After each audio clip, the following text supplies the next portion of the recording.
డ్రోన్లంటే పంట పొలాలకు మందులు కొట్టుడు, వేరే ఊళ్ళకు మందు గోళీలు పంపేతందుకో, పిజ్జాలు బర్గర్లు డెలివరీలు చేస్తందుకో, పెళ్లి దావతులు పొలిటీషియన్ల ర్యాలీలు సభలల్లో షూటింగ్లు చేస్తందుకో కాదు. ఇంద్రునికి వజ్రాయుధం లెక్కనే పనికొస్తుంది పోలీసు వాళ్ళకైతే. ఏపీలా గంజాయి పంటలు ఏడేడా వండిస్తున్నారో గుర్తుపడుతందుకు, తెలంగాణలో పేకట రాయిల్లో పని పడుతందుకు ఎట్లయితే వాడుతున్నారో, ఇక గుజరాత్లో దొంగల జాడ కనిపెడుతందుకు అట్టనే వాడుతున్నారు.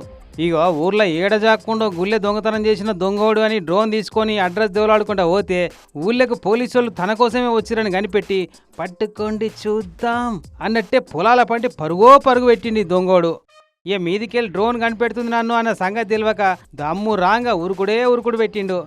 ఈగీడు ఎట్టకేలు ఉరుకుతుండో కనిపెట్టి జర్ర అసంత కావిలు కాసి నిలబడ్డ పోలీసు ఆయనకు చెప్పంగానే వీని తవ్వక అడ్డం తిరిగి ఎంటబడి ఎక్కడికి పోతావు దొంగవాడ అన్నట్టు ఆడతా పాడతా అల్కగా దొరకబట్టేసింది. ఇట్లా గుజరాత్ రాష్ట్రం దహోడ్ పోలీసు వాళ్ళు ఈ రకంగా డ్రోన్ టెక్నాలజీ వాడి దొంగను దొరకబట్టిన వీడియోను సోషల్ మీడియాలో షేర్ చేసుడుతోని షబాష్ పోలీస్ అని మెచ్చుకుంటున్నారు పబ్లిక్ అంతా.